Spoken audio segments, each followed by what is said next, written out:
Hello everyone and welcome to the channel. I'm Emmanuel, I'm an airline pilot, and welcome to another flight in the Phoenix A319. This time we are doing what many of you have asked me to do, and that is, hey, could you just fly that Royal Bhutan Airlines / Druk Air A319 into PARO? The answer is yes, of course we can. So, while we're enjoying the marvelous views outside the window, those rivers flowing out of the mountains really look fantastic if you ask me. But while we're enjoying all that view, we are already inbound to the initial approach fix for our approach. Now, let's go ahead and have a look into what we're about to do. We have already started our descent inbound to Papa Romeo 777, and out of there we are gonna fly the ANAV Yankee down for runway 33, and then we're going to circle for a landing on runway 15. Now, here's what it looks like on our chart. So we initially start down here at Papa Romeo 777, 16,000 feet, maximum 185 knots, and this is where things start to get interesting already.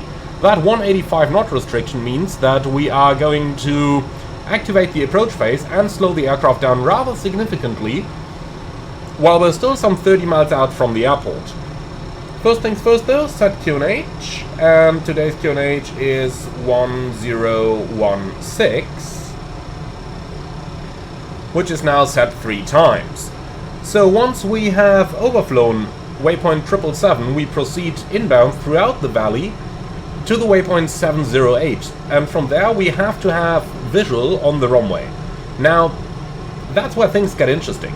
So we are going to overfly that runway, and then we'll fly into the valley, make a 180 over here, and then land into that direction on runway 15. As you can see, the ANAV approach is actually just a cloud breaking procedure and does not align us with the landing runway. So we can see it is an authorization required, RMP 0.3 and radius to fix required, and we do have all of that on board our aircraft. We've overflown our final approach fix. You can see the approach mode has already activated, and we can activate it down here as well. So we're now in speed and final approach. Our aircraft has started the speed reduction. We need to go down to 185 knots. Now, if you're wondering why the approach phase has actually activated already, the 185 knot restriction you see down here is below the minimum clean speed of 189 knots at the moment. And for this reason, approach phase activates as the aircraft targets the deceleration to this airspeed. The challenge here is that the A319 is a very slippery aircraft, and this makes it rather hard to control the speed properly as we're flying down on the approach and to keep everything in limits. Now, the real challenge comes once we've overflown the airport. You can see we had to enter the ANAV Yankee approach for runway 33 over here, while the actual landing is going to be made on runway 15. In order to be sure that we have the best guidance available, I am going to program runway 15 in our secondary flight plan, but if we activate this, we are going to lose the missed approach procedure. And that makes things rather interesting. In other words, we're only going to activate it once we are at a very low altitude, and basically once landing is assured. The reason why we want to activate the landing runway on the secondary flight plan is that we do want guidance from the ground speed mini function of the Airbus, which is only available if you have the correct landing runway programmed. Now, from here on, let's go ahead and start right into the procedure. I'm going to dial the FCU altitude all the way down. So our lowest altitude here at waypoint 712 is 11,800 feet, and that is what I am going to dial in over here. So 11,800 is in, and with that we can start the approach. The seatbelts have been turned on already. We can also turn on the landing lights here and basically run our 10,000 foot flow, since we are pretty much passing 10,000 AGL at the moment. Let's also turn on the terrain display on both sides, since we don't need any weather radar over here. We can see that the weather is good. And last but not least, There is one precautionary measure we have to take, and that is we will turn the GPWS off once we're inside the valley, as it unfortunately is an uncompensated system here in the simulation. Alright, so speed brake out. We can see that by following the path our airspeed does steadily increase. Flaps 1. And now we simply have to get that speed under control. 185 is the limit, and that is for a good reason. The A319 in the Phoenix version, as I mentioned a couple times, seems pretty slippery. So you can see even with the flaps in config 1 and the full speed brake, we do not lose any airspeed here. So we gotta help ourselves and actually get the landing gear down. I have not seen them do that in the real world, so probably the Phoenix is just a little bit more slippery here than the real Airbus actually is. So our approach path is going to lead us through the valley over here to the right, and then to the left through the corner over there onto the into the valley, from which we are going to start our final approach. The weather at the moment, we should have scattered clouds in 3000 and scattered in 7000. That's both above airport elevation, so what we see outside pretty much matches the forecast. The wind is forecast at 150 at 11, temperature 27 degrees, QNH 1016.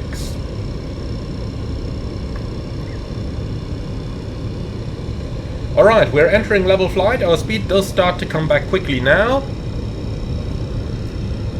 Flaps 2. Speed checked. Flaps 2. You can see we've got a 145 restriction on here, so that we are easily able to make that turn that's coming up next. The Airbus itself is by default not able to fly such low speed restrictions, so we just got to go into selected speed over here, select 145, and we will maintain that as we are going to go through the valley over here. No need to slow it down too much just yet, since we still have quite a couple of nautical miles to cover. But one important thing for us to keep in mind is the true airspeed effect. So you can see, looking at the indicator, we have just 145 up here, but looking at the true airspeed, we're still doing about 180 knots. And we are going to maintain those as we follow the approach path.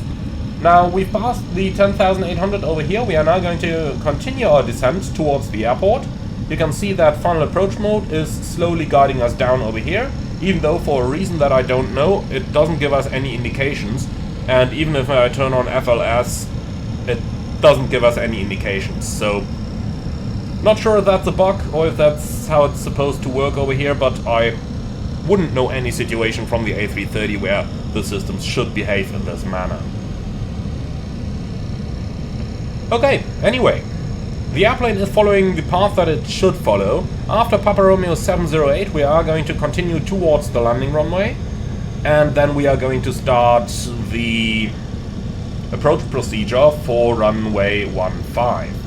Our airport slowly comes in sight, just down there in the valleys.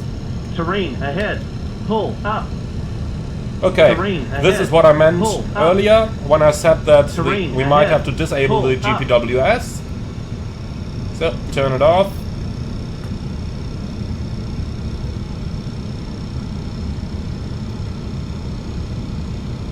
Okay, we have the field in sight. I will let the aircraft fly all the way to Papa Romeo 708 over here, and thereafter we will turn onto heading 320 and overfly the field from where we are going to start our visual approach. Now the field is located in about 7,500 feet. You can see it up here, 7,364. So we want to make sure that we don't overfly the field too high. Okay, overflying the last waypoint, the plane has reverted into heading and vertical speed. We can set our FCU altitude all the way down to our minimum, which is 10,800 rounded up. Another 10 degrees to the right over here, alt star. Okay, so that's our field. We are going to make a left turn over here. and then we are going to make the 180 once we're in the valley. I'm not going to lose any further altitude until we have established ourselves on the outbound in the valley.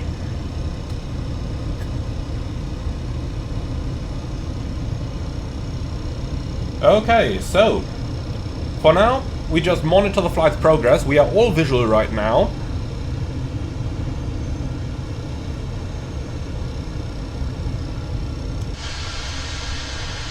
And down here is our landing field.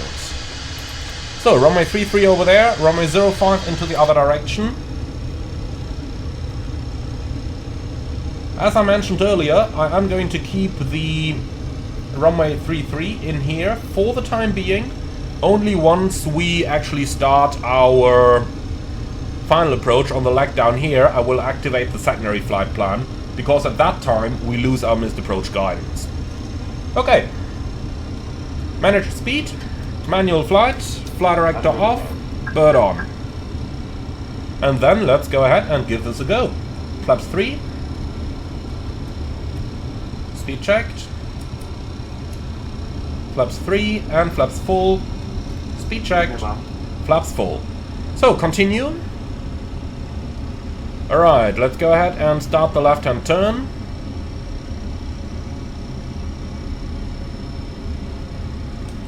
Set go-around altitude.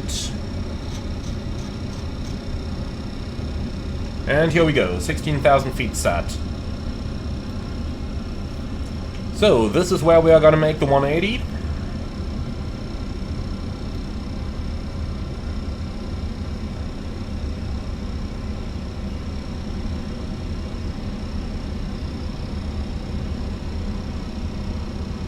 Now the trick is to get the aircraft as far to the left as possible, so that we have enough space in the valley to do our 180 properly. Also keep an eye on the altitude. We don't have any vertical guidance over here, so we kinda gotta help ourselves. Now something you can do is have a look at the landing runway threshold down there, or use the progress page, where you should have that landing threshold programmed. So we are about 3 miles outbound now, plus the turn, which takes another 3, plus the 3 miles we have to fly back in, and then we can see that we are pretty much on a good altitude, being about 2,000 feet above the field elevation. Okay, let's start our final turn. 300. Come on, aircraft. You can do this. No, we are not inside the VLS band. The warnings in the Phoenix Airbus are definitely overly cautious here. You can see our speed is perfectly stable above the minimum. Nothing to worry about. No. Oh boy. The Phoenix warnings are sometimes rather annoying. First the GPWS, now this.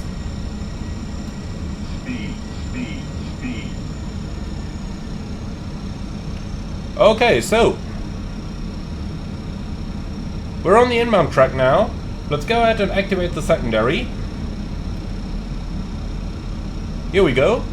The runway is located just behind the rock over there. It's impossible to see right now, but we do have our distance to the runway down here, 3 nautical miles. And 3 miles means we should be 1,000 above the field elevation, and we are exactly there. I'm gonna ignore that cabin check down here. Sometimes it just doesn't work properly when you are pausing the flight for a little bit, which I did prior to the recording. Okay, so the trick now is to go as far to the left as possible and then do a wide turn across the mountain onto the final approach. And that is what we are going to do right now. The landing runway comes in sight down there. We are a little bit low right now.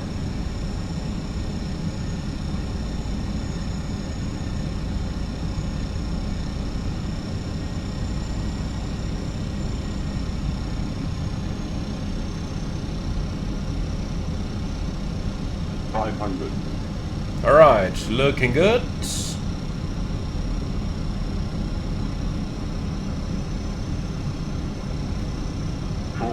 crossing the mountain over here. 300.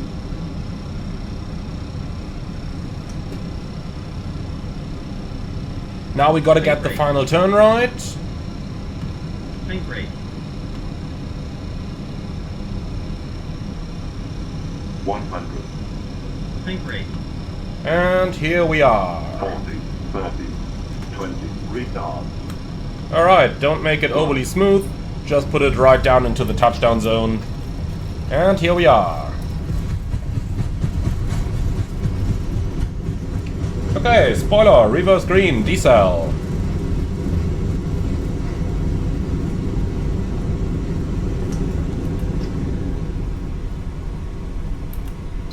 Alright, welcome to PARO. I do hope that you enjoyed this one. Now, a couple of warnings in here that in my opinion didn't really make too much sense, but, well, the Phoenix probably isn't made for approaches like this. On the other hand side though, we do have a beautiful sim, beautiful scenery, and overall the aircraft did handle pretty well on that arrival. Now, the narrow but long runway, comparably long at 2,100 meters-ish, do make it rather hard to judge the height on the final approach, especially due to the absence of a puppy over here. Nonetheless, in my opinion, really one of those approaches that you should try yourself. The important point over here is to set yourself some certain decision points where you want to cross-check your altitude, where you want to make sure that you're inside the approach profile, and with all of that done, this becomes quite a fun and entertaining approach to fly. Needless to say, this wasn't completely perfect as we came in a couple feet high over the runway threshold, but nonetheless I do hope that you enjoyed this one. Thank you very much for watching. I'm looking forward to see you all again on the next one. In the meantime, be sure to like, comment and subscribe, and if you really love what I'm doing on this channel, I would appreciate a small donation through the Buy Me a Coffee link in the video description below. Thank you for watching, and I'll see you all again on the next one.